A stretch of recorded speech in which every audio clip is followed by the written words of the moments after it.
Pelo amigo Scuri, Partido Democrata Trabalhista, falar o doutor Mírio Teixeira. Excelentíssimo senhor presidente, excelentíssimas senhoras ministras, excelentíssimos senhores ministros, excelentíssimo senhor procurador-geral da República, meus colegas, minhas colegas advogadas. Nós estamos aqui porque nos sentimos parte de todo esse debate em torno da liberdade de imprensa no nosso país. Nós, do PDT, obtivemos aqui do Supremo Tribunal Federal, da Suprema Corte, da Constitucional Brasileira, uma decisão que, no meu modesto ponto de vista, é melhor, é mais nítida, é mais clara, mais abrangente do que a opinião da Corte norte-americana no caso Sullivan. Porque aqui nós contamos com um debate mais aprofundado depois de sucessivas ditaduras e tivemos aqui uma recortagem dos votos de muitos ministros, já em episódios, o ministro Peluso, que hoje preside a Corte, em série de recurso extraordinário, acabou com a tarifação, mostrando que na Constituição não existia qualquer possibilidade de se criar uma cláusula restritiva na lei àquele direito de indenização. O ministro Celso Mello, em quantas oportunidades aqui, falou da necessidade de candentemente se criticar o poder público, mais notório caso até, um caso da tribuna da imprensa, em que se queria a condenação do jornalista Hélio Fernandes. Assim segue a ministra Ellen Grace, a ministra Carmen Lúcia.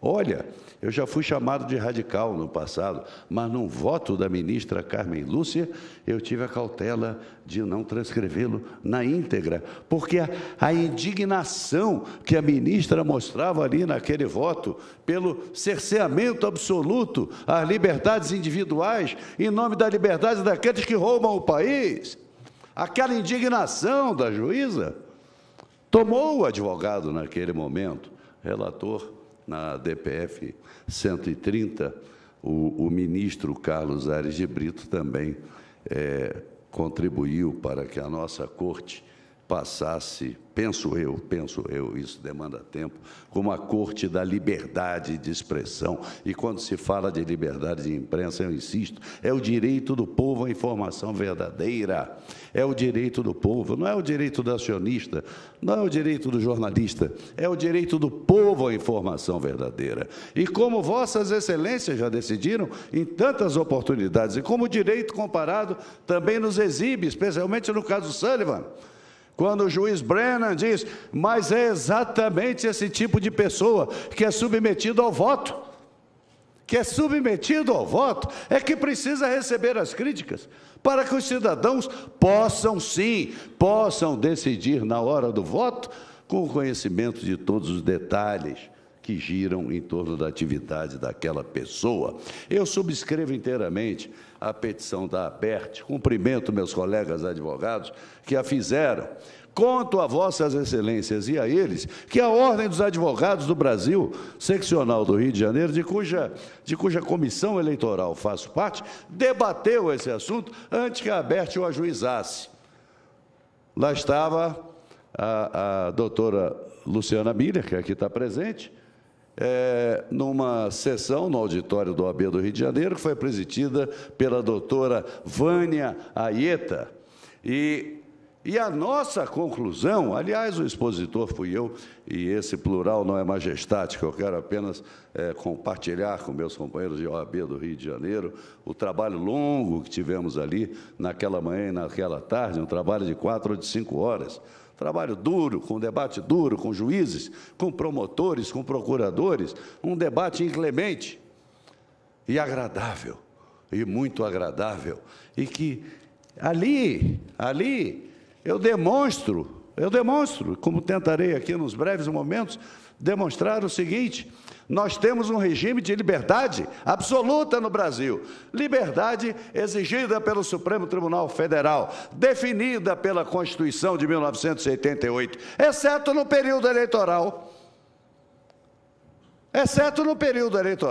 Então, existe uma linearidade em que nós podemos afirmar: o Brasil tem uma boa Constituição. Não lhes vou repetir aquele sistema de proteção que vem do artigo 220, vai para o artigo 5º, que transforma em cláusula pétrea até esse sistema de proteção ao direito do cidadão à informação verdadeira. Não lhes vou repetir, mas eu lhes peço atenção para, acrescentando ao que foi falado pelo advogado da ABERT, que no artigo 45 caput, as restrições já começam a partir do 1º de julho do ano da eleição.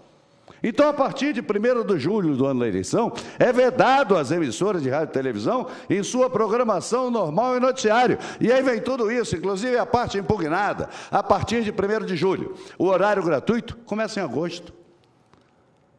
Começa em agosto. Então, muito antes de começar o horário gratuito, muito antes dos partidos políticos terem a possibilidade de ir ao rádio, ir à televisão, no dito horário gratuito, porque custa impostos, né?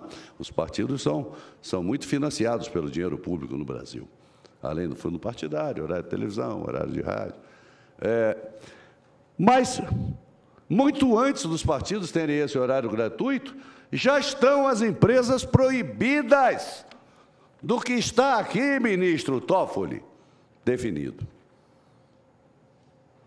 Vossa Excelência não era parlamentar à época, mas Vossa Excelência acompanhou com muita precisão os debates candentes havidos na Câmara dos Deputados sobre tudo isso, que nós defendíamos a liberdade ali desde aquela época. Mas é muito estranho que a caricatura, o cartoon, a charge, isso possa acontecer na revista. Mas não pode acontecer nos outros meios de comunicação? Que proporcionalidade existe aí nesse tipo de decisão? Que natureza de direito, afinal, está sendo protegida? Bom, de um jeito pode, com uma tecnologia, se nós estivéssemos na idade da pedra lascada, da pedra polida, se o homem estivesse começando a escrever nas cavernas, aí, olha, escrever nas cavernas pode, agora fazer de sinais de fumaça, não pode. Agora as tecnologias são diferentes, pode de um jeito e não pode do outro, isso é um mecanismo contrário ao povo. Contrário ao povo, curiosamente, esse horário gratuito que chega depois, ele não chega para aumentar as liberdades do povo conhecer quem são seus candidatos, ele chega para justificar as restrições. Antes de existir horário gratuito, e aí, mesmo durante o período ditatorial, eu participei de programa humorístico como candidato a deputado. Como vejo nos Estados Unidos hoje, candidatos participando de programas humorísticos e tratados respeitosamente, porque não há desrespeito no riso, não. Às vezes o desrespeito é maior até quando se volta as costas para uma pessoa.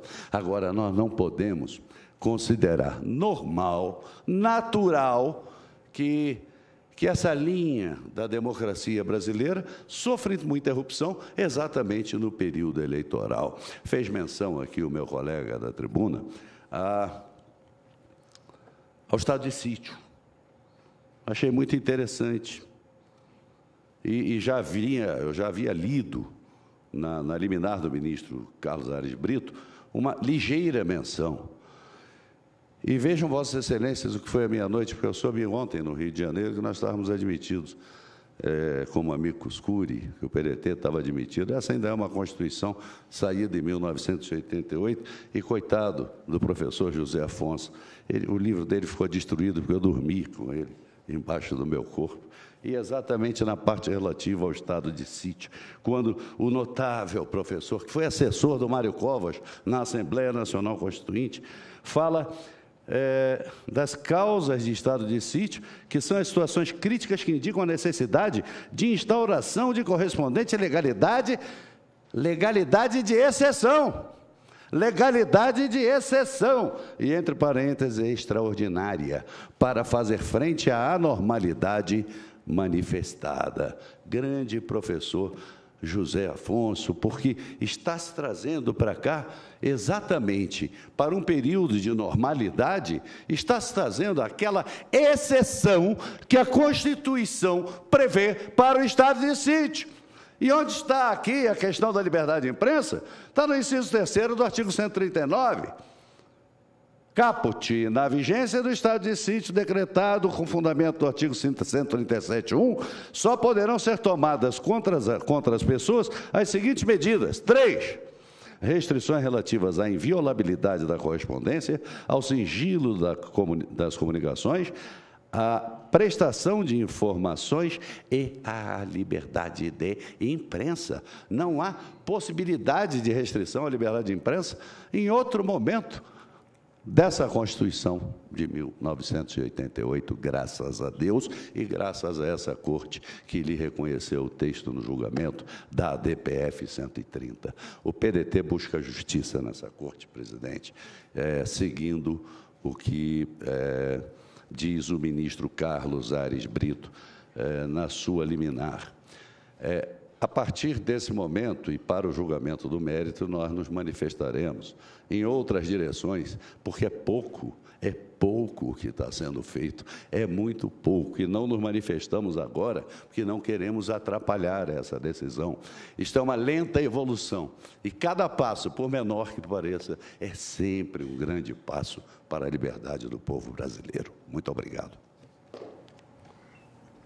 Pelo Ministério Público Federal, falará o Dr. Roberto Monteiro Gugel Santos, Procurador-Geral da República.